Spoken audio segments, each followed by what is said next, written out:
الحمد لله رب العالمين والصلاة والسلام على رسوله النبي الكريم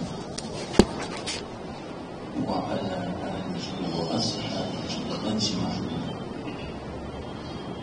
أما بعد فأعوذ بالله من الشيطان الرجيم. بسم الله الرحمن الرحيم. الحمد لله رب العالمين الرحمن الرحيم مالك يوم الدين. صدق الله العظيم.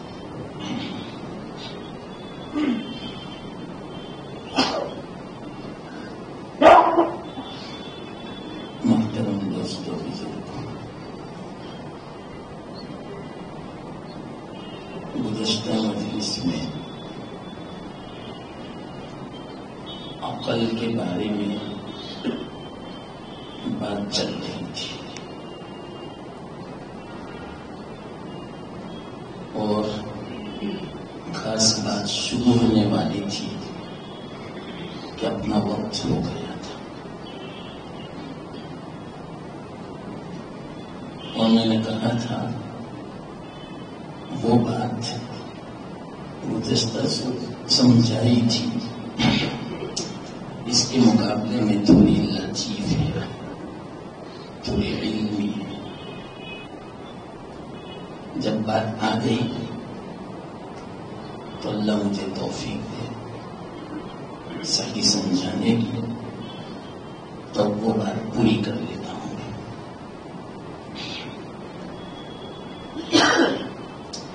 عقل میں نے سمجھائی تھی، عالمین کے ماتحت میں صرف ایک عالم ابھی میں سمجھا رہا ہوں، عالم ناسوت. عالم تو بہت ہے، 80,000 زیادہ سے زیادہ جو روایت ہے عالم کی وہ 80,000 کی. لیکن میں سب عالم کے بارے میں بات نہیں کرتا، اپنی زندگی کھڑی ہوں. اللہ سے امید ہے کہ انشاءاللہ میں اپنی پوری زندگی آپ کو عالمین کے بارے میں سمجھا سکتا ہوں. اتنی تفصیل ہے، کتابیں موجود ہیں. میں عالم ناسوت سمجھا تھا، یعنی انسان کا عالم. تو انسان کو اللہ تعالیٰ نے سارے عالم پر فضیلت دی. وہ کیوں فضیلت تھی اس کا جواب میں سمجھانا چاہتا ہوں. عقل کے لیے، اسی عقل کی بنا پر اللہ تعالیٰ نے امانت ہمیں سپرد فرمائی. بہت بڑی امانت، جس امانت کو پہاڑوں نے انکار کر دیا اٹھانے سے، ڈر گئے. انسان کتنا کمزور ہے، پہاڑ کتنا مضبوط، لیکن انسان نے اٹھا لیا. زمین نے انکار کر دیا، آسمانوں نے انکار کر دیا. اور آسمان کتنے بڑے میں نے سب سمجھا دیا. تو انسان کے اندر کیا خوبی ہے، کس بنا پر انسان نے ہمت کی، وہ بات سمجھو. بڑی علمی بات ہے انشاءاللہ. قدر کرنا کس بات کی؟ اپنی عقل کی، اپنے انسان ہونے کی. جب تک آنکھیں کھلی ہے وہیں تک یہ قدر کام آئے نہ آخرت میں بستا ہے. اللہ پوچھے گا میں نے عقل دی تھی کہاں استعمال کی. اس لیے ذرا آج اسی بارے میں آپ کو سمجھا رہا ہوں انشاءاللہ. یاد رکھنا ہمیشہ پوری زندگی.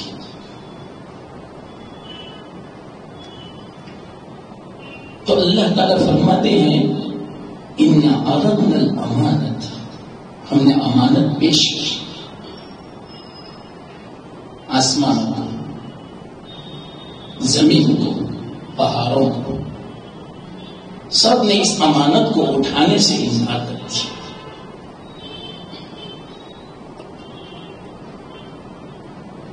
وَحَمَلَهَا الْإِنسَانُ، انسان نے اس کو اٹھا لیا. اس کی علت کیا معلوم؟ ریزن اس کو سمجھنا پڑا. إِنَّهُ كَانَ ظَلُومًا جَهُولًا،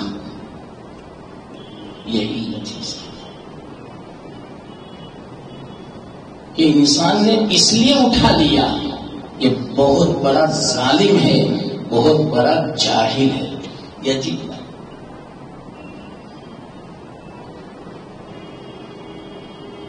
ہم کہتے ہیں دیوانہ ہے یہ تو کچھ سمجھتا نہیں، بے سمجھے اس نے یہ ذمہ داری اٹھا لی. تو یہ ہے اللہ فرماتے ہیں ظالم ہے. یہ محبت کے الفاظ ہیں، مذمت کے نہیں.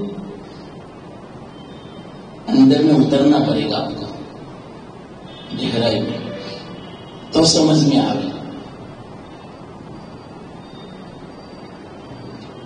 اب سمجھو انسان نے جب اٹھا لیا اصل میں اللہ تعالیٰ نے ایک اختیار دیا تھا، آپشن. کیا اختیار؟ کہ عقل کس کو چاہیے؟ ہاں جس کو ہم عقل دیں گے اس کی ذمہ داری آئے گی. کون سی ذمہ داری؟ میری اطاعت بجانی پڑے گی، میرے احکامات اس پر عائد ہوں گے، میرا حکم ماننا پڑے گا. جس کو میں عقل دوں یہ امانت. اچھا پوچھا اگر عقل دی اور عقل دینے کے بعد تیرے احکامات کو، تیرے فرائض کو، تیرے واجبات کو اگر ہم نے تسلیم کیا تو کیا ہوگا؟ اللہ نے فرمایا ثواب ہوگا، اجر ملے گا. اور جو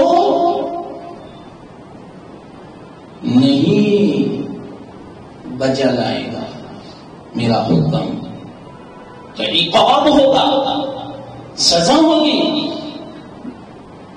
میرا غضب ہوگا، میری ناراضگی ہوگی. جب یہ بات کہی پہاڑ ڈر گئے. تیرا جو غضب ہے، تیری جو ناراضگی ہے ہم برداشت نہیں کر سکتے. آسمانوں نے انکار کر دیا، ہم سے برداشت نہیں ہو سکتا. زمین کتنی بڑی ہے منع کر دیا کہ اگرچہ ثواب ہے، اگرچہ آپ کا قرب ہے، ہم مقرب بنیں گے، لیکن اس کے ساتھ ساتھ اگرچہ ہم سے ذمہ داری پوری نہیں ہوئی تو تیرا غضب بھی تو ہوگا، تو ناراض بھی تو ہوگا. اور ہم کہہ نہیں سکتے کہ ہم سے یہ ذمہ داری ادا ہو سکتی ہے یا نہیں.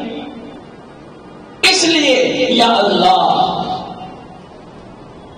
ہم سے یہ نہیں ہوگا برداشت، ہم ذمہ داری نہیں اٹھاتے. انسان سے کہا بولو تم، ٹھیک ہے اچھا اگر حکم بجا لائیں گے تیرا قرب ملے گا. انسان دیوانہ ہو گیا. جب اللہ سے کلام کرنے میں یہ لطف آتا ہے تو جب اللہ کا حکم پورا کریں گے تو اس وقت جو قرب ملے گا اس قرب میں کیا لطف ہوگا. اس لیے علماء فرماتے ہیں انسان اس کلام کرنے سے صرف اللہ تعالیٰ نے پوچھا، صرف خطاب فرمایا کہ کیا تم تیار ہو، تو اس خطاب سے انسان ایک دم سے دیوانہ بن گیا، عاشق بن گیا. جب خطاب کے اندر کلام کے اندر اتنی دیوانگی ہے، اتنا لطف ہے، تو اگر اللہ کا حکم پورا کیا تو اللہ کا جب قرب ملے گا تو اس کے اندر کیا لطف آئے گا. انسان بالکل عاشق ہو گیا، دیوانہ ہو گیا، کچھ آگے پیچھے سوچا نہیں، بس اس انسان نے یوں کہہ دیا ہمیں تیار ہوں گے امانت اٹھانے کے لیے. اللہ فرماتے کیسا انسان ہے، کچھ سوچتا بھی نہیں ہے، کتنا بڑا ظالم ہے، کتنا بڑا جاہل ہے. اس نے تو امانت اٹھا لی، اب معلوم نہیں اس سے یہ امانت اٹھ سکے گی یا نہیں، اس امانت کا حق ادا کر سکے گا یا نہیں. ایسا انسان ہے، سمجھتا ہے کتنا بڑا ظالم ہے، کتنا بڑا جاہل ہے. انسان نے کہا کوئی حرج کی بات نہیں، لیکن قرب تو ملے گا. سن لینا. اسی لیے حضرت تھانوی رحمت اللہ علیہ عجیب بات بیان فرماتے ہیں کہ انسان کی جو تعریف بیان کی، ڈیفینیشن، ویاخیا کون سی کہ حیوان ناطق. انسان وہ حیوان ہے جو بولنے والا، ناطق جو الفاظ کے ساتھ بولے، اس کو بولتے ہیں بولنا. آپ کہیں گے جانور بھی بولتا ہے، جانور بولتا نہیں، جانور آواز نکالتا ہے. یہ دونوں میں فرق ہے. وہ تو آواز ہے، بولنا الگ ہوتا ہے. بولنا کسے کہتے ہیں؟ حروف کو ملا کر جو کلام کرتا ہے، الف با تا سا ق خ گ اے بی سی، یہ جو حروف ہے اس کو ملا کر جو کلام کیا جاتا ہے، اور اس کا ایک مفہوم ہوتا ہے، اس کا ایک میننگ ہوتا ہے. اس کو کلام بولتے ہیں اور اس کو نطق بولتے ہیں. اور جانور حروف نہیں ہوتے، وہ ایک آواز نکالتا ہے. ہر ایک کی کوئی مخصوص آواز ہے. بیل کی آواز الگ ہے، بکری کی آواز الگ ہے، مرغے کی آواز الگ ہے، گدھے کی آواز الگ ہے. وہ تو آواز ہے، کلام نہیں ہے. تو جو کلام کر سکے ایسا حیوان، اس کو بولتے ہیں انسان. اس لیے حیوان الناطق اس کی تعریف ہے. حضرت فرماتے ہیں میں کہتا ہوں کہ حیوان الناطق نہیں بلکہ حیوان العاشق، اس کو بولتے ہیں انسان. کیوں؟ زمین بھی تو ایک مخلوق ہے، اس کے اندر بھی اللہ تعالیٰ نے اپنے اعتبار سے روح رکھی ہے. آسمان میں بھی ہے، درختوں میں بھی ہے، پہاڑ میں بھی ہے. وَإِن مِّن شَيْءٍ لَّا يُسَبِّحُ بِحَمْدِهِ وَلَٰكِن لَّا تَفْقَهُونَ تَسْبِيحَهُ. ہم نہیں سمجھ سکتے. ہر ایک اللہ کی تسبیح اور باقی بیان کرتے ہیں. ہر ایک دنیا کی کوئی چیز ایسی نہیں جو باقی کا بیان کرتی ہو، لیکن ہمیں سمجھ نہیں آتا. تو ہر ایک کے اعتبار سے روح ہے، لیکن انسان کیسی ہے. اس لیے فرمایا حیوان العاشق، یہ انسان کی تعریف ہے. اب دیکھو ایک مختصر بات دیکھنے سنو. یہ جو فرمایا انہ کان ظلوما جہولا، ظلوم مبالغہ کا صیغہ، یعنی بہت ہی زیادہ ظالم، بہت ہی زیادہ جاہل ہے. کیا مطلب اس کا؟ ظالم کون ہوگا معلوم؟ جس کے اندر انصاف کی صلاحیت ہو اور انصاف نہ کرے، اس کو بولتے ہیں ظالم. یہ میں مالک کو ظالم نہیں کہہ سکتا. کیوں؟ مالک میں صلاحیت ہی نہیں ہے انصاف کرنے کی، تو یہ کہاں سے ظلم کرے گا؟ اللہ نے مجھے صلاحیت دی ہے کہ میں ظلم کر سکوں، تو ظلم نہ کروں تو ہے انصاف. اگر میں ظلم کروں تو ظالم ہوں، اور بہت زیادہ ظلم کروں تو ظلم ہوں. جہول کسے کہتے ہیں؟ جاہل، جس کے اندر صلاحیت ہو، لائقات ہو علم حاصل کرنے کی، لیکن علم حاصل نہ کرے، اس کو بولتے ہیں جاہل۔ مائک کو میں جاہل نہیں کہہ سکتا، کیوں؟ مائک کے اندر کوئی صلاحیت نہیں ہے، کوئی لائقات نہیں ہے علم حاصل کرنے کی، لیکن ایک بے جان ہے، اس کے اندر اللہ نے وہ عقل، وہ صلاحیت نہیں عطا فرمائی کہ جس کی بنا پر یہ علم حاصل کر سکے۔ تو مائک کو جہول نہیں کہہ سکتے، جاہل نہیں کہہ سکتے، انسان کو کہہ سکتے ہیں۔ کیوں؟ انسان کے اللہ نے صلاحیت دی ہے، لیکن اس صلاحیت کو استعمال نہیں کیا، اس بنا پر جاہل۔ اس سے کیوں پتا چلا کہ جس کے اندر صلاحیت ہو انصاف کرنے کی، جس کے اندر صلاحیت ہو علم حاصل کرنے کی، اس کے باوجود انصاف نہ کرے، اس کے باوجود علم حاصل نہ کرے، تو وہ ہے ظلم اور جہول، تو ظلم جہولا۔ دوسری بات کہ انصاف جو ہے اس کا تعلق عمل سے ہے، اور جہالت اس کا تعلق کس سے ہے معلوم؟ علم سے۔ تو دو خلاصے نکلے، انسان کا خلاصہ دو چیزیں نکلی، ایک عمل، ایک علم۔ اس کے بنا پر اللہ تعالیٰ نے اس کو یہ امانت عطا فرمائی، علم کی بنا پر، لیکن علم اکیلا کافی نہیں ہے، جو علم حاصل کیا اس علم پر عمل کرنا پڑے گا، یہ ہے اصل علم۔ تو اللہ تعالیٰ نے انسان کو صلاحیت عطا فرمائی، علم کی بھی دی اور عمل کی بھی عطا فرمائی۔ یہ صلاحیت اللہ تعالیٰ نے کسی مخلوق کو عطا نہیں فرمائی، نہ جانور کو، نہ پہاڑوں کو، نہ آسمان کو، آگے بولوں میں، نہ فرشتوں کو۔ یہ صلاحیت انسان کو عطا فرمائی۔ کیوں معلوم؟ علم کی مثال سن لو، دلیل کے طور پر وَعَلَّمَ آدَمَ الْأَسْمَاءَ كُلَّهَا ثُمَّ عَرَضَهُمْ عَلَى الْمَلَائِكَةِ فَقَالَ أَنبِئُونِي بِأَسْمَاءِ هَؤُلَاءِ إِن كُنتُمْ صَادِقِينَ قَالُوا لَا عِلْمَ لَنَا۔ فرشتوں نے کہا ہمیں علم نہیں ہے۔ آدم سے کہا أنبئهم بِأَسْمَائِهِمْ، بتاؤ تم۔ آدم علیہ السلام نے پھٹافٹ گنانا شروع کر دیا، ہر چیز کو بیان کیا حدیث میں، یہاں تک کہ پیالہ بیان کیا، تھال بیان کیا، چمچ بیان کیا، کپڑے بیان کیے، کرسی بیان کی، ہر چیز کو بیان کیا۔ اور جس کام کے لیے، اس ضرورت کے لیے اللہ تعالیٰ نے ان چیزوں کو بنایا، ان تمام مقاصد کو بھی بیان فرمایا، فرشتے سب کے وقت کے لیے گئے۔ اس سے پتا چلا کہ جو علم اللہ تعالیٰ نے انسان کو دیا وہ فرشتوں کو بھی نہیں دیا۔ اور دوسری بات، اللہ تعالیٰ نے انسان کو وہ صلاحیت عطا فرمائی جس صلاحیت کی بنا پر انسان اللہ کا قرب حاصل کرتا چلا جاتا ہے، ترقی کرتا چلا جاتا ہے، یہاں تک کہ فرشتوں سے بھی آگے نکل جاتا ہے۔ فرشتوں کا ایک مقام ہے، یاد رکھنا، فرشتوں کے اندر وہ قوت عمل نہیں ہے جو اللہ تعالیٰ نے انسان کو عطا فرمائی۔ فرشتوں کے اندر جو قوت عمل ہے بس ایک حد تک ہے، حد سے زیادہ نہیں ہے۔ اور اللہ تعالیٰ نے انسان کو جو قوت عمل عطا فرمائی ہے، ایک عجیب مطلب کے ادراکات، ایک عجیب عقل ہے کہ روزانہ ترقی کرتا چلا جائے، اور اتنی وہ ترقی کرتا چلا جائے کہ اس کی کوئی انتہا نہیں ہے، فرشتوں سے بھی آگے نکل جائے۔ ایک مثال میں دے دوں، ہمارے آقا محمد مصطفیٰ صلی اللہ علیہ وسلم سب سے اونچا مرتبہ جس کا ہے حضرت جبرائیل کا، ایک جو مقام ہے اس سے آگے وہ نہیں جا سکے، ہمارے آقا اس سے بھی آگے نکل گئے۔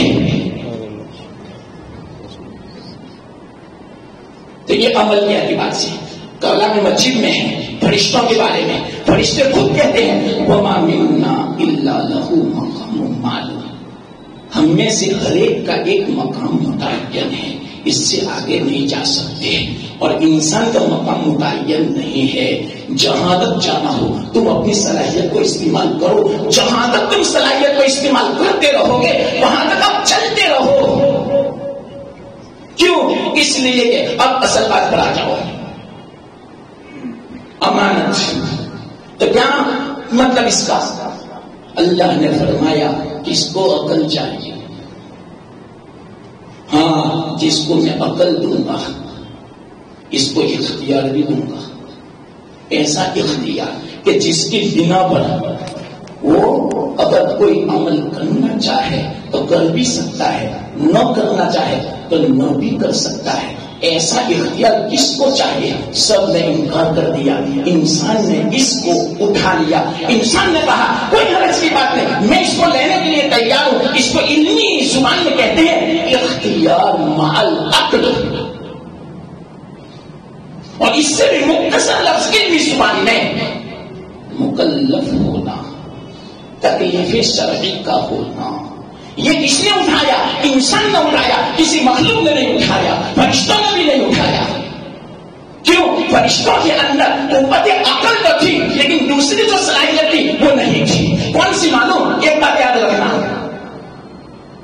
فرشتوں کے اندر جو عمل کی قوت ہے بس ایک ہی پہلو ہے عمل کا. کون سا معلوم؟ جس کو کرنے کا اللہ نے حکم دیا وہی کر سکتے ہیں، اس کے خلاف نہیں کر سکتے. سن لینا، بہت گہری بات ہے، یہ بہت علمی بات ہے. فرشتوں کو اللہ تعالیٰ نے قوت عطا فرمائی یک طرفہ، یعنی صرف ایک ہی کام کرنے کی. وہ کون سی؟ جس کام کے لیے اللہ تعالیٰ نے فرشتوں کو پیدا فرمایا بس وہی کر سکتے ہیں. اگر اس کے خلاف کرنا چاہے نہیں کر سکتے، صلاحیت ہی نہیں ہے، وہ مجبور ہے، وہ مستر ہے، وہ اضطراری حالت میں ہے، اختیار نہیں ہے، اس کے خلاف نہیں کر سکتے. ان کی طبیعت بن چکی ہے. لیکن اللہ تعالیٰ نے انسان کو جو دیا ہے عمل کرنے کا جو قوت اور جذبہ، جو اللہ تعالیٰ نے انسان کو جو عطا فرمایا وہ کیسا ہے معلوم؟ دونوں طرف، یعنی کر بھی سکتا ہے، نہ بھی کر سکتا ہے. نماز پڑھ بھی سکتا ہے، نماز چھوڑنا چاہے تو چھوڑ بھی سکتا ہے. لیکن فرشتے کو جو حکم دیا اس کے خلاف نہیں کر سکتا. فرشتہ اور انسان کو حکم دیا نماز پڑھنے کا، تو کتنے انسان ایسے ہیں مغرب کی نماز نہیں پڑھی. اس کو بولتے اختیار مع العقل، اور اس کو بولتے تکلیف شرعی، اور اس کو بولتے مکلف ہونا، اور اسی کو بولتے امانت. یہ چیز اللہ تعالیٰ نے پیش کی. انا عرضنا الامانۃ، ہم نے امانت پیش کی. تکلیف شرعی، اختیار مع العقل، مکلف ہونا، سب نے انکار کر دیا. یہ تو نہیں ہو سکے گا. بغور سننا، اختیار مع العقل کیا مطلب؟ اختیار مع العقل، اختیار یعنی کر بھی سکتا ہے، نہیں بھی کر سکتا ہے. اور مع العقل یعنی عقل کے ساتھ اللہ تعالیٰ نے سمجھ عطا فرمائی. ایک قوت ہے عقل، گزشتہ مجلس میں نے سمجھایا. ایک قوت ہے، باطنی قوت. بہت سننا، باطنی قوت عجیب اللہ تعالیٰ نے انسان کو بنایا. میں نے بہت ساری قوتیں بیان کی تھی، بہت سارے مزاج بیان کیے تھے. عناصر اربعہ والا جو مزاج تھا وہ الگ تھا. وہ جسمانی مزاج تھا، روحانی مزاج الگ ہے، نفسانی مزاج الگ ہے، شرعی مزاج الگ ہے. تو اسی طرح یاد رکھنا، اللہ تعالیٰ نے انسان کو ایک باطنی قوت عطا فرمائی. وہ کون سی معلوم؟ 3 قوتیں. یہ بھی ایک بات سن لو سننا. ایک ہے، یہ میں سمجھا رہا ہوں، اختیار مع العقل. باقی میں 3 قوتیں. ایک قوت عقل، دوسری قوت شہوت، تیسری قوت غضب. یہ اندر میں قوت ہے. آپ اگر دل کو چیر کر دیکھنا چاہو گے نظر نہیں آئے گی. سن لینا. لیکن ہر آدمی کے اندر سمجھ ہے کہ نہیں بتاؤ. اس سے پتا چلا اللہ نے قوت رکھی ہے. ہر آدمی کے اندر شہوت ہے کہ نہیں، خواہش ہے کہ نہیں، مال کی خواہش، چیزوں کو لینے کی خواہش، عورت کی خواہش، حکومت کی خواہش، عزت کی خواہش، کرسی کی خواہش، نیتا بننے کی خواہش. یہ ہے اندر میں. لیکن کوئی چیر کے نکالنا اور دکھانا چاہے نہیں دکھا سکتا. یہ باطنی قوت ہے، اللہ نے عطا فرمائی ہے. ایک ہے قوت غضب. غضب یعنی برانگیختہ ہونا، آدمی کا بے قابو ہو جانا، اور آدمی ایک دم سے بہولا ہو جاوے، بے قابو ہو جاوے، اور انتقام لینے کی ایک جذبہ پیدا ہو جاوے. میں بدلہ لے کر رہوں گا. یہ جو کیفیت ہے نا، اس کیفیت کو بولتے ہیں غضب، غصہ. یہ اندر میں ہے، نظر نہیں آ سکتی. تو اللہ تعالیٰ نے 3 باطنی قوتیں رکھی ہیں: قوت عقل، قوت شہوت، قوت غضب. اس کو دوسرے الفاظ میں کہتے ہیں قوت عقل کو قوت ملکیہ، قوت شہوت کو قوت بہیمیہ، قوت غضب کو قوت سبعیہ. کیا مطلب اس کا؟ قوت ملکیہ اس لیے کہتے ہیں کہ فرشتوں میں صرف عقل ہے، اختیار نہیں ہے. اور یہی مطلب کیا قوت؟ اللہ نے انسان کو بھی بابا سننا، اللہ تعالیٰ نے کتنا جامع بنایا انسان کو. فرشتے کی بھی صفت ہے، فرشتے کی قوت ہے، جانوروں کی بھی قوت عطا فرمائی، درندوں کو بھی قوت عطا فرمائی. اسی بنا پر انسان کے اندر 3 قوتیں رکھی ہیں: فرشتوں کی بھی قوت ہے، جانور کی بھی قوت ہے، اور اسی طرح درندوں کی بھی قوت ہے، قوت غضب بھی ہے. 3 قوتیں ہیں. فرشتوں میں قوت عقل تو ہے، شہوت اور غضب نہیں ہے. کتنی ہی خوبصورت حسینہ جمیلہ شہزادی سامنے کھڑی ہو جائے، حور کھڑی ہو جائے، لیکن فرشتے کے لیے وہ حور اور پتھر برابر. پتھر سے کوئی شہوت نہیں ہوتی.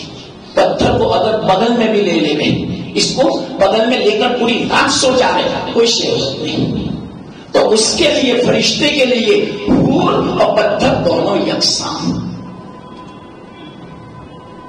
اور دوسری مخلوق جانور، کہ جانور جتنے بھی ہیں، کھاد کھانے والے نہیں، دوسرے جانور چرنے والے، وہ جتنے بھی جانور ہیں اللہ نے ان میں شہوت رکھی ہے، عقل نہیں.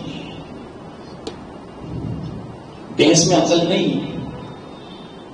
کبھی بھینسوں نے آندولن نہیں کیا، بائیکاٹ نہیں کیا کہ آج سے ہم سب مل کر انسانوں کو کتنا ظلم کر رہے ہیں دنیا میں انسان، ہم دودھ نہیں دیں گے.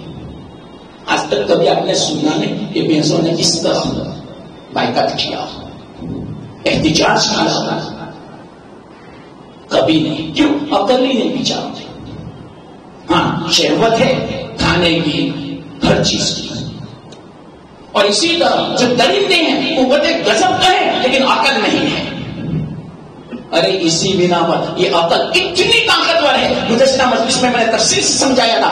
عقل اتنی طاقتور ہے کہ اس عقل کی بنا پر اللہ تعالیٰ نے انسان کو وہ قوت عطا فرمائی کہ آسمانوں پر حکومت کر رہا ہے، فضا میں حکومت کر رہا ہے، پہاڑوں میں حکومت کر رہا ہے، سمندر میں حکومت کر رہا ہے، یہاں تک کہ جنگلوں میں حکومت کر رہا ہے، یہاں تک کہ پوری دنیا میں وہ حکومت کر رہا ہے، یہاں تک کہ جانوروں پر حکومت کر رہا ہے. ہاتھی پر اس کی حکومت، شیر پر اس کی حکومت، بھیڑیوں پر اس کی حکومت، چیتے پر اس کی حکومت. کس بنا پر؟ اس قوت عقل کی بنا پر. یہ اللہ تعالیٰ نے عطا فرمائی کہ یہ قوت عقل میں دینا چاہتا ہوں. کون لیتا ہے؟ انسان نے اٹھا لیا. اسی بنا پر اللہ تعالیٰ نے ذمہ داری بھی انسان کو اتنی عطا فرمائی. اتنی ذمہ داری کسی کو نہیں عطا فرمائی عقل کی بنا پر.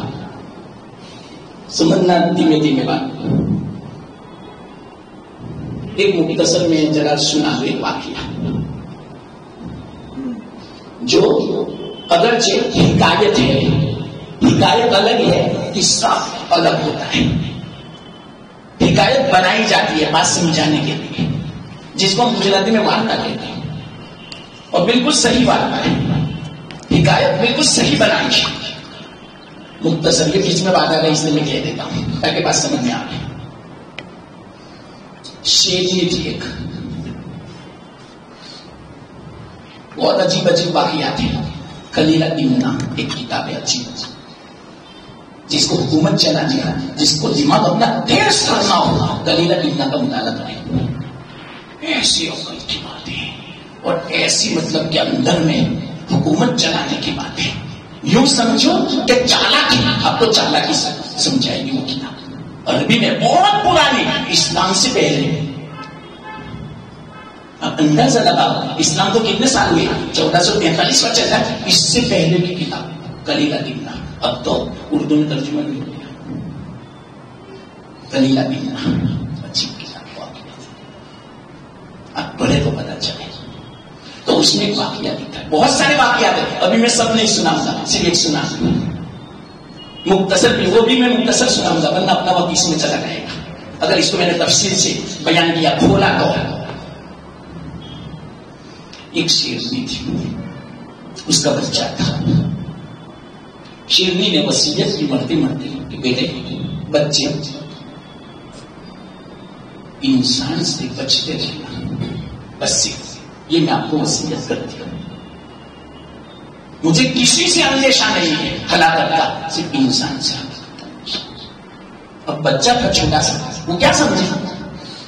اب اس کو ایک فکر لاحق ہوئی کہ وہ انسان کو الگ ہوئی میں دیکھنا چاہتا ہوں کہ وہ بہت خطرناک ہوگا، ہماری جو جنس ہے اس سے بھی بڑا ہوگا، دل کے اندر جسم کے اندر بڑا خطرناک ہوگا۔ چلو وہ تفصیل نہیں بیان کرتا ورنہ اپنی اصل بات رہ جائے گی۔ اب کیا ہوا، وہ شیرنی کا بچہ تھوڑا بڑا ہوا، اس نے سوچا کہ میں تلاش کرتے رہوں گا وہ انسان کون ہے، جانور کیا بلا ہے انسان۔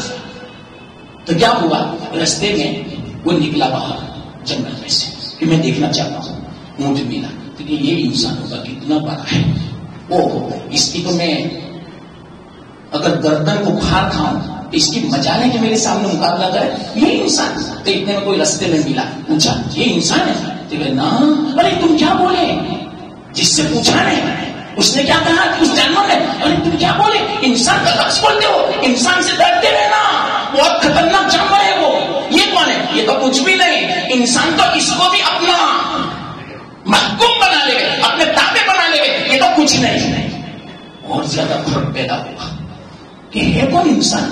آگے چلا ہاتھی نظر، ہاں یہ ہوگا انسان۔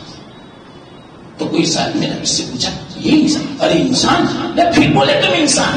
یہ ہاتھی کچھ بھی نہیں اس کے مقابلے میں، ہاتھی کو بھی اپنے تابع بنا لے گئے، ہاتھی کو بھی اس کے حکم کے تابع رہنا پڑے، وہ انسان اس جانور سے بچتے رہنا ورنہ تجھے بھی مطلب کے تابع بنا دے گا انسان۔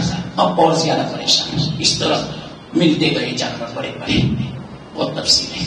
آگے گاؤں آیا، وہاں پر ایک لکڑ ہارا تھا، اس کا لڑکا بچہ لکڑی کا تھا۔ تو جیسے ہی کسی نے پوچھا وہ کون ہے، کہ ہاں وہ انسان۔ اوہو یہ چوزا اتنا بچہ سا، یہ تو ایک سیکنڈ کا میرا کھیل ہے، ایک سیکنڈ میں تو اس کا اپنا لقمہ بنا سکتا ہوں، اس سے زیادہ دے دے میری ماں، اور بیچ میں جتنے بھی جانور ہیں سب مجھے اس سے زیادہ دے دے یہ بچہ۔ ابھی دیکھو میں حملہ کر رہا ہوں۔ آیا تو کہا تو انسان، میری ماں نے تجھ سے مجھے ڈرایا، ایک سیکنڈ میں تیرا میں لقمہ بنا دیتا ہوں۔ دیکھا کوئی حرج کی بات نہیں، مجھے کھا لینا، لیکن ایک کام، میری ماں اندر میں کھانا پکا رہی ہے، یہ لکڑا میں کاٹ رہا ہوں، تو بس یہ لکڑی کاٹ دو، 2 منٹ لگے، 2 منٹ تک انتظار کر، یہی کھڑا ہے، کوئی حرج کی بات نہیں، تو طاقت والا ہے، میں انسان بچہ ہوں، کمزور ہوں۔ جب کاٹ رہا تھا، آپ کو پتا ہے کہ بڑا لکڑا ہو جب کاٹتے ہیں تو بیچ میں شگاف پڑتا ہے، تو بیچ میں کوئی لکڑی رکھ دیتے تاکہ وہ جڑ نہ جائے۔ تو اس بچے نے کیا کہا، ایک کام کرو، 2 منٹ میں آپ کا لقمہ میں بن جاؤں گا، یہ جو لکڑی میں نے کاٹی ہے، بیچ میں جو کھلا، بیچ میں جو مطلب کہ 2 حصے ہوئی ہے، اس میں ذرا ایک پیر رکھ دو تاکہ میں اچھی طرح کاٹ سکوں۔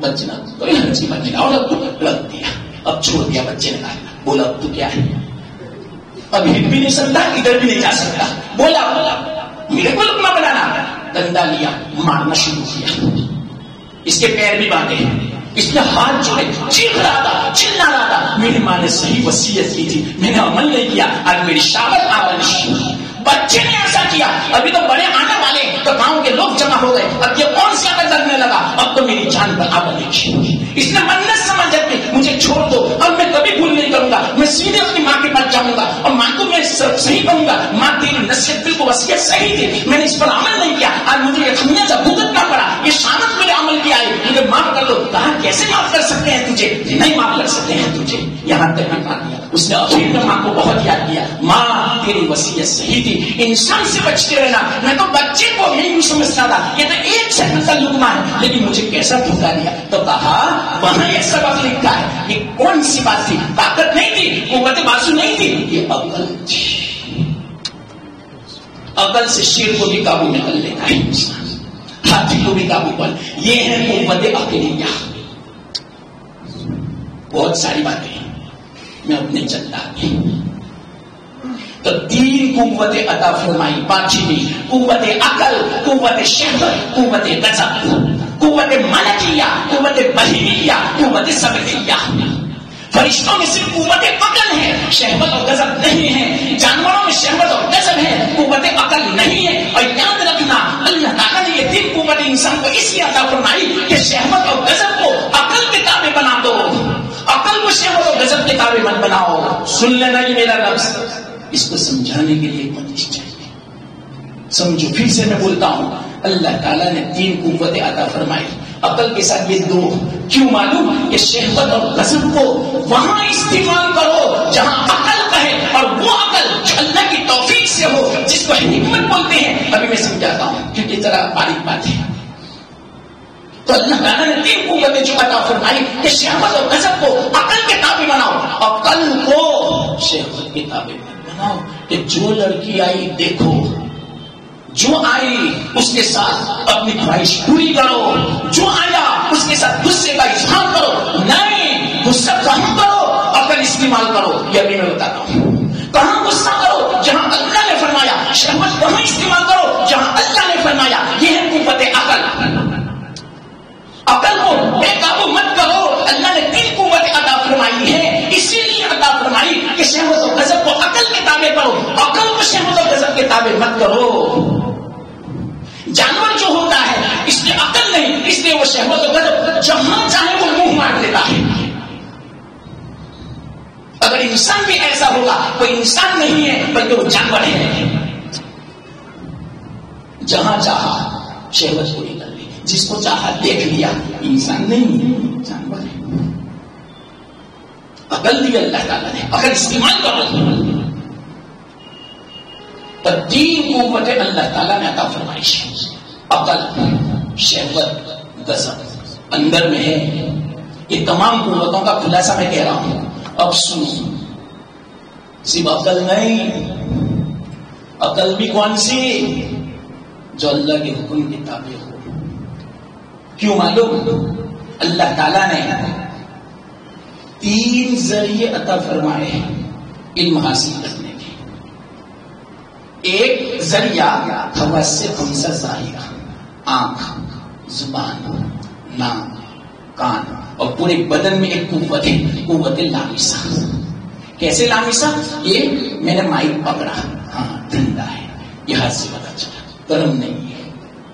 اس کو بولتے ہیں قوت لامسہ، لمس کی قوت. چھونے سے پتا چلا کوئی گرم پانی ہے، ہمیں ایسے نہیں پتا چلے گا اگر دھواں نہیں نکلتا. انگلی ڈالو، انگلی کہے گی کہ گرم پانی ہے، ٹھنڈا پانی ہے. یہ قوت لفظ پورے بدن میں اللہ نے رکھی ہے. صرف انگلی نہیں، پیر رکھو، پیٹ پر پانی ڈالو، ران پر ڈالو، پنڈلی پر ڈالو، سر پہ ڈالو، چہرے پر ڈالو، خود بخود بتا دے گا پانی گرم ہے یا ٹھنڈا. یہ قوت اللہ تعالیٰ نے پورے بدن کے اندر پھیلائی ہے. قوت شامہ، سونگنے سے پتا چلتا ہے کہ یہ خوشبو ہے یا بدبو ہے. یہ ناک سے پتا چلتا ہے. یہ علم ہے، علم. یاد رکھنا اللہ تعالیٰ نے 5 چیزیں عطا فرمائی. سینس جس کو بولتے ہیں سینس، جو ہمیں دکھائی نہیں دیتا. 5 قوتیں ہیں. قوت شامہ، اس کے ذریعے سے عطر کا علم ہوتا ہے، بدبو کا علم ہوتا ہے، پتا چل جاتا ہے. زبان سے نہیں پتا چلے گا. زبان قوت ظاہرہ، اس کے ذریعے سے چکھنے والی جتنے بھی چیزیں ہیں زبان سے پتا چلے گا. آپ زبان پہ رکھتے ہو، یہ تیکھا ہے، تیز ہے، نمکین ہے، میٹھا ہے، کیسا ہے، یہ زبان سے پتا چلے گا. ہاتھ سے نہیں پتا چلے گا. کان سے سننے کی چیزیں جتنے بھی ہوگی وہ کان سے پتا چلے گا. آنکھ سے دیکھنے کا جتنے بھی چیزیں ہوگی، دیکھنے کے اعتبار سے جو علم حاصل ہوتا ہے وہ آنکھوں سے پتا چلے گا. آنکھیں بند کر دو گے آپ کو کوئی نظر نہیں آئے گا، آپ کو پتا بھی نہیں چلے گا. تو یہ علم کا ذریعہ ہے، حواس خمسہ ظاہرہ. اور دوسرا اس کے اوپر ہے. مثال کے طور پہ مثال میں دیتا ہوں آپ کو. یہ مائک میرے سامنے ہے، میں نے دیکھا آنکھوں سے، ہو گئی بات. اس سے مجھے پتا چلا، بس یہ تو صرف نظر آ گیا کہ مائک موجود ہے. اب آگے چلو، آگے کیا چلوں کہ یہ مائک کیسے میرے سامنے آیا. تو اب عقل کا مائک، یہ دوسرا ذریعہ. عقل کیا کہے گی؟ یہ انسان نے بنایا، اس کی کوئی کمپنی ہے، اس کا کوئی ڈھانچہ ہے، تب جا کے میرے سامنے آیا. اگر سے میرے سامنے نہیں ہے وہ کمپنی، میرے سامنے یہ مائک نہیں بنا، لیکن میری عقل جو کہتی ہے، میری سمجھ جو کہتی ہے کہ ایسے آسمان سے اتر نہیں گیا، ایسے مطلب کہ زمین میں سے اگ نہیں نکلا، بلکہ اس کو کسی انسان نے بنایا، کسی کمپنی میں بنا، یہ سانچے میں مطلب کہ ڈھانا گیا. آنکھ سے صرف اتنا پتا چلا کہ مائک ہے، کان سے پتا نہیں چلے گا، زبان سے پتا نہیں چلے گا، لمس سے پتا نہیں چلے گا. اب دوسری مطلب کہ قوت جو آتا ہے جس کو عقل بولتے ہیں، عقل سے میں نے معلوم کر لیا کہ کسی انسان نے بنایا، جانور نے نہیں بنایا، کسی کمپنی میں تیار ہوا ہے. ایسے مطلب کہ آسمان سے نازل نہیں ہوا بارش کی طرح، اور زمین میں سے پودے کی طرح نہیں ہوگا، بلکہ کسی انسان نے کمپنی میں سے اس کو بنایا ہے. یہ عقل نے بنایا. یہ دوسرا ذریعہ ہے علم کا. لیکن تیسری ایک بات ہے جو عقل بھی نہیں بتا سکتی. وہ کون سی بات معلوم؟ یہ مائک میں کیسے استعمال کروں کہ جس سے اللہ راضی ہو، میں کیسے استعمال کروں کہ جس سے اللہ ناراض نہ ہو. اگر میں نے اس مائک کو گانے بجانوں میں استعمال کروں، ایسے گانوں میں جس سے اللہ نے منع فرمایا ہے، تو یہی مائک اب میں نے گانا میں استعمال کیا تو اللہ کی ناراضگی کا سبب بنے گا، گناہوں کا سبب بنے گا، جہنم کا سبب بنے گا. اس مائک کو میں تلاوت کے لیے استعمال کروں، دین کی بات کے لیے استعمال کروں، تو اب یہ کون بتائے گا؟ عقل نہیں بتائے گی، بلکہ عقل کے اوپر ایک چیز ہے، وہ کون سی معلوم؟ علم کا ذریعہ وحی الہی. وہی سے مجھے پتا چلا یہ جائز ہے، یہ ناجائز ہے، یہ حلال ہے، یہ حرام ہے، یہ گناہ ہے، یہ ثواب ہے، یہ نیکی کا کام ہے اور یہ بدائی کا کام ہے. یہ کس سے پتا چلا؟ تیسرا مطلب کہ جو ذریعہ ہے وہی، عقل سے پتا نہیں چلے گا. اب آؤ اصل بات پر. صرف عقل کافی نہیں ہے.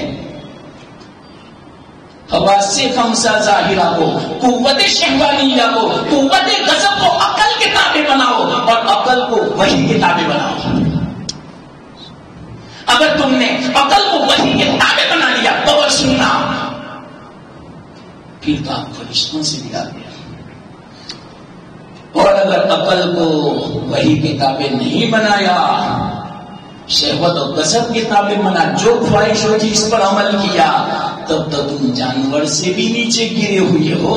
اولئک کالانعام بل ہم اضل. یہ تو جانوروں کی طرح ہے، بلکہ جانوروں سے بھی غیر گزرے ہیں. اتنے گمراہ ہے کہ جانور تو اپنے مالک کو پہچانتا ہے، مالک نے جو کام سپرد کیا اس پر عمل کرتا ہے، بلکہ انسان جس کو مطلب کہ جو کام سپرد کیا تھا وہ تو نہیں کیا بلکہ اس کے خلاف کیا. جانور کبھی اللہ کے حکم کے خلاف نہیں کرتا. سن لینا، اس پر بھی میں تفصیل سے سمجھا تھا لیکن وقت نہیں. کوئی بھی جانور، کسی کی مجال ہے، پہاڑ کی، آسمان کی، چاند اور سورج کی، زمین کی، درختوں کی، سمندر کی، کسی کی مجال نہیں ہے. شیر کی بھی مجال نہیں ہے، ہاتھی کی بھی مجال نہیں ہے کہ اللہ کے حکم کے خلاف کرے. کوئی نہیں کر سکتا. لیکن انسان ہے کہ اللہ کے حکم کے خلاف کرتا ہے. چلو بتاؤ، تو انسان جانور سے بھی گیا گزرا ہو گیا نہیں؟ یہ مطلب قرآن کی آیت کا. اولئک کالانعام، وہ جانوروں کی طرح ہے، بل ہم اضل، بلکہ جانور سے بھی گیا گزرا ہے. کب؟ جب کہ عقل کو شہوت اور غضب کے تابع بنا دیا. ہاں، شہوت اور غضب کو عقل کے تابع بنا دیا تو جانور کو کیا، بلکہ فرشتوں سے بھی آگے ہے. فرشتے بھی آپ کو مسابقہ کرنے کے لیے یہاں آئے گے. کیوں؟ ابھی آپ نے اپنی شہوت کی تابع نہیں رکھا، شہوت کو عمل نہیں کیا، شہوت کو دبایا، اپنے تقاضوں کو دبایا اور دین کی مجلس میں آئے. جب دین کی مجلس میں آئے تو فرشتے آسمان سے اوپر سے یہاں آئے. حدیث میں آتا ہے جو دین کی مجلس ہوتی ہے فرشتے اس کو گھیر لیتے ہیں. کیوں؟ فرشتوں سے آگے ہو گیا. کیوں؟ شہوت اور غضب کو عقل کے تابع بنایا اور عقل کو وحی کے تابع بنایا. خبر سننا، تو وہی عقل مطلب کہ قابل ستائش ہے جو عقل وحی کے تابع ہو. اب دوسرے الفاظ میں کہتا ہوں، جس عقل کے ساتھ اللہ کی توفیق شامل حال ہو، جس عقل کے ساتھ اللہ کا فضل شامل حال ہو، وہی عقل صحیح معنوں میں عقل کا بھی جوہر. ہر چیز کا ایک جوہر ہوتا ہے کھلا سا. انسان کی اتنی قیمت کیوں ہے؟ عقل کی بنا پر. تو اس کا جوہر نکلا عقل، لیکن عقل کا بھی جوہر ہے. عقل کا جوہر کون سا معلوم؟ اللہ کی توفیق، اللہ کا فضل شامل حال ہو. یہ عقل وحی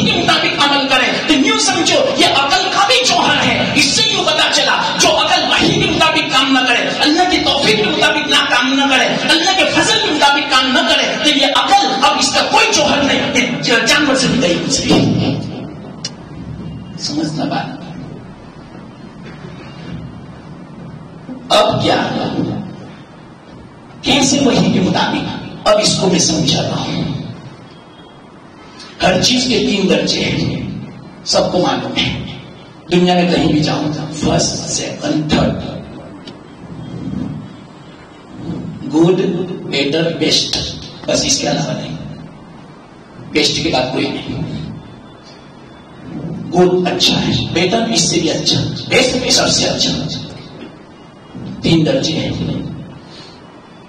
اب میں علمی زبان میں اس کو بولتا ہوں افراد، تفرید، اعتدال. ہو گیا. آپ کی زبان میں مجھے سمجھانا پڑتا ہے، یہ آسان نہیں ہے. علمی بات کو عامی زبان میں سمجھانا کہ آپ کو بھی سمجھ میں آ جائے، یہ بہت مشکل ہے. اللہ ہی کی توفیق سے میں آپ کو سمجھا رہا ہوں. ہاں تو 3 درجے ہر چیز کے. اب سننا علمی بات.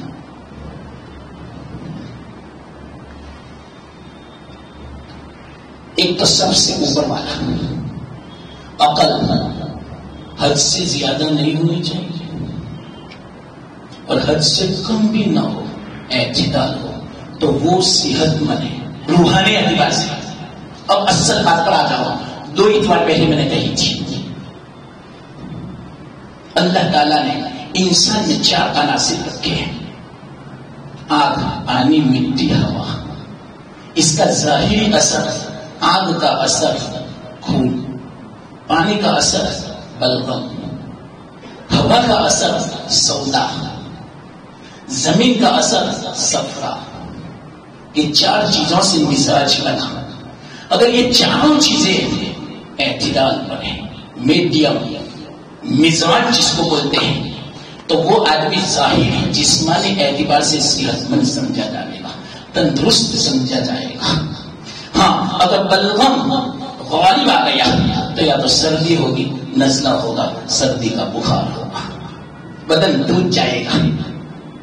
ہم ڈاکٹر کے پاس جاتے ہیں تو کہتے ہیں آپ کو وائرل انفیکشن، ابھی جو ہوا چلتی ہے ٹھنڈی، اس کا اثر ہو گیا، یہ غالب ہو گیا آپ کا مزاج. اور بعضوں کو گیس غالب آ جاتا ہے، اس کے بنا پر بعض مرتبہ اٹیک بھی آ جاتا ہے، سر میں درد ہوتا ہے، بخار بھی چڑھ جاتا ہے، آدمی بے چین ہو جاتا ہے، پریشان ہو جاتا ہے. کیوں؟ ایک جو خلق تھا، 4 اخلاق ہیں، 4 چیزوں سے بنا انسان. مزاج کا مطلب ملا ہوا، امتزاج. اسی لیے بولتے ہیں آپ کا مزاج کیسا ہے، یعنی یہ 4 چیزیں ٹھکانے پر ہے یا کوئی چیز حد سے اوپر تو نہیں ہے. اگر کوئی چیز حد سے اوپر چلی گئی تو مزاج خراب ہو گیا، اسی کو بیماری بولتے ہیں، یعنی ظاہری جسم بیمار ہو چکا. تو اسی طرح اللہ تعالیٰ نے روحانیت کے اعتبار سے صحت مند وہ ہے جس کی یہ 3 قوتیں اعتدال پر ہو. سمجھے بات؟ یہ بات سمجھانی تھی، اس لیے میں ذرا اور آگے چلا. روحانی اندرونی اعتبار سے صحت مند آدمی وہ ہے جس کی عقل پہ اعتدال پر ہو، شہوت اعتدال پر ہو، غضب اعتدال پر ہو. جس کی عقل حد سے اوپر ہو گئی یا حد سے کم ہو گئی، شہوت حد سے اوپر ہو گئی یا کم ہو گئی، غضب حد سے اوپر ہو گیا اور حد سے کم ہو گیا، واللہ میں کہتا ہوں اس سے بڑا بیمار دنیا میں کوئی نہیں، جانور سے بھی گیا گزرا. اب اس کی تفصیل کے لیے وقت چاہیے. کیسے ہو؟ پھر کیا ہوتا ہے؟ فساد ہوتا ہے. یاد رکھنا، میں مختصر کہہ دوں، پوری تفصیل کا ایک جملے میں آپ کو انشاءاللہ میں سمجھا دوں گا. آپ جتنے بھی حالات ہیں، اللہ ناراض ہے، مصیبتیں ہیں، پریشانیاں ہیں، تکلیفیں ہیں، بارش اپنے وقت پر نہیں، ہوامان آب و ہوا اپنے جیسا جس طرح ہونا چاہتے ہیں ہم چاہتے ہیں ایسا نہیں ہے، اور حالات ایسے نہیں ہے جس طرح انسان چاہتا ہے. پریشانیاں ہیں، مشکلات کا سامنا کرنا پڑتا ہے، گھروں میں پریشانیاں، باہر پریشانیاں، بالکل جہاں دیکھو بس مشکلات، جہاں دیکھو پریشانیاں. یہ ساری پریشانیاں نہ جانور کی بنا پر ہے، نہ درندے کی بنا پر ہے، کسی کی بنا پر نہیں ہے، انسان کی بنا پر ہے. انسان کا جو مزاج اعتدال کا جو رکھا تھا، اعتدال سے آگے نکل چکا ہے، اعتدال سے نیچے ہو گیا. اس کی بنا پر آج پوری دنیا حالت کی شکار ہے. یہ میرا مختصر پورے 1 گھنٹے کا میرا خلاصہ تھا. الحمدللہ اس اس سے پتا چلا کہ انسان جب روحانی اعتبار سے بیمار پڑتا ہے اس کا بڑا نقصان ہے. صرف انسان برداشت نہیں کرتا، جانوروں کو بھی برداشت کرنا پڑتا ہے. جانوروں کو ہمارے بنا پر، ہمارے اعمال کی بنا پر، ہمارے اعمال کے نحوست کی بنا پر سب کو برداشت کرنا پڑتا ہے. اب سنو، جب 3 درجے ہر چیز کے دنیا میں بھی اسی طرح وہ جو ظاہری کے عناصر بتائے، جسمانی جو مزاج بتایا، اس کے بھی 3 درجے، یا تو غالب ہوگا یا تو کم ہوگا. اگر بدن میں پانی کم ہو جائے پھر بھی بیماری، بوتل چلاؤ پھر کام نہیں کرتی، چکر آتے ہیں، اندھیریاں ہوتی ہیں نظروں کے سامنے. کیوں؟ پانی کم ہو گیا. یا اللہ، کم بھی نہیں ہونا چاہیے، زیادہ بھی نہیں ہونا چاہیے. اسی طرح خون زیادہ بھی نہیں ہونا چاہیے، کم بھی نہیں ہونا چاہیے. اب اس کی تفصیل ہے، یہ طبی بات ہے لیکن ابھی وقت نہیں ہے اس کو سمجھانے کی. بس اصل بات پہ آ جاؤ. 3 قوتیں باطنی ہیں، زیادہ بھی نہ ہو کم بھی نہ ہو، اعتدال پر ہو. جس کی یہ 3 قوتیں اعتدال پر ہوگی، باطنی اعتبار سے، روحانی اعتبار سے صحت مند سمجھا جائے گا. اس کو میں دوسرے الفاظ میں کہوں، اللہ والا سمجھا. وہ ہے اللہ والا. دوسرے الفاظ میں اسی کو بولتے ہیں صالح، اسی کو بولتے ہیں نیک، اسی کو بولتے ہیں صدیق. یہ مرتبہ بہت اونچا ہے. کب؟ لیکن یہ اعتدال پر ہو، عقل پہ اعتدال پر ہو، شہوت اعتدال پر ہو، غضب اعتدال پر ہو. وہ صدیق ہو جائے گا، صالح ہو جائے گا، نیک ہو جائے گا، اللہ کا بندہ ہو جائے گا، بلکہ آگے کہوں اللہ کا دوست ہو جائے گا. اللہ فرماتے میرا دوست ہے، من عزلی ولیا فقد عزلتہ بالله. جس نے میرے دوست کو ستایا میں اعلان جنگ کر رہا ہوں. میرے دوست کو مت ستانا، وہ تو بدلہ نہیں لے گا، میں لوں گا اس کی طرف سے انتقام. اور میرا جو بدلہ ہے بڑا خطرناک ہے، میری پکڑ سے کوئی چھوٹ نہیں سکتا. ان بطش ربک لشدید، تیرے رب کی جو پکڑ ہے بڑی سخت ہے. پوری دنیا کو پکڑنا چاہے ایک لمحے میں سب کی گردنوں کو مروڑ دے. اللہ تعالیٰ اتنا طاقتور ہے. اللہ کی پکڑ سے ڈرتے رہنا. اور اللہ کی پکڑ کہاں آتی ہے؟ جو اللہ والوں کو ستاتا ہے، اللہ والوں کو عزت دیتا ہے، تکلیف دیتا ہے. میرا دوست ہے، میرا یار ہے. اس نے جو 3 قوتیں میں نے جو دی تھی، ان 3 قوتوں کو اعتدال پر اس نے رکھا ہے. اعتدال پر رکھنے والا روحانی اعتبار سے صحت مند سمجھا جاتا ہے. تمام علماء کا اتفاق ہے اعتدالی اعتبار سے، روحانی اعتبار سے سب سے زیادہ اگر کوئی صحت مند ہے تو ہمارے آقا محمد مصطفیٰ صلی اللہ علیہ وسلم. ایسا مزاج کسی کو نہیں ملا جو ہمارے آقا محمد مصطفیٰ صلی اللہ علیہ وسلم. ہر اعتبار سے عقل بھی، جہاں غصہ وہی غصے. کہاں غصہ ہونے کا معلوم؟ جہاں اللہ کی نافرمانی ہوتی ہے، بے حرمتی ہوتی ہو دین کی، وہاں غصے ہو.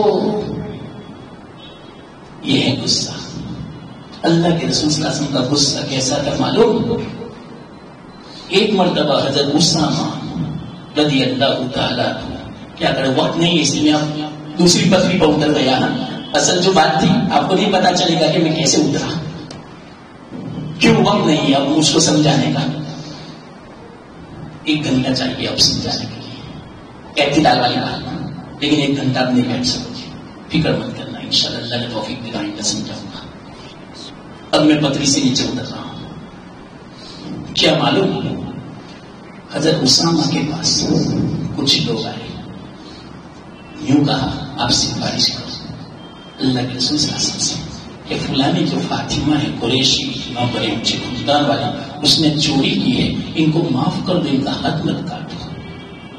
اللہ کے رسول صلی اللہ علیہ وسلم کبھی غصے نہیں ہوتے تھے اپنی ذات کے بارے میں، بلکہ مسکرا دیتے تھے. اللہ کے رسول صلی اللہ علیہ وسلم کے اخلاق کو قسم کھا کے میں کہتا ہوں، ایسا اعتدال والا مزاج اللہ کے رسول صلی اللہ علیہ وسلم کو جو عطا فرمایا کسی نبی کو نہیں ملا. اسی اعتدال والے مزاج کو کلام مجید میں اللہ تعالیٰ کتنے پیارے انداز میں بیان فرماتا ہے. واللہ ایسا کوئی بیان نہیں کر سکتا جو اللہ نے بیان فرمایا. وہ کون سا مزاج معلوم؟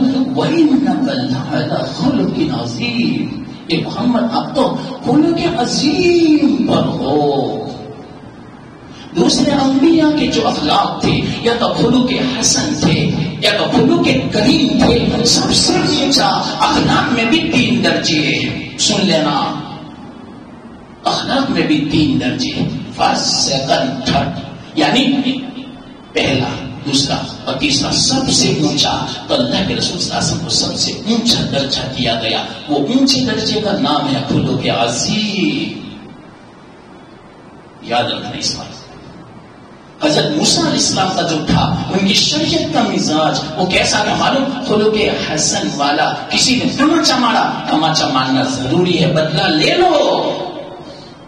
حضرت عیسیٰ علیہ السلام کو جو شریعت دی تھی وہ خلق کریم والی تھی۔ کریم کا مطلب کیا؟ کوئی تماچا مارے تو اس کو معاف کر دو، تماچا مت مارو۔ اور خلق عظیم کہتے ہیں کسی نے تماچا مارا، بدلہ بھی مت لو، معاف بھی کر دو اور احسان بھی کرو۔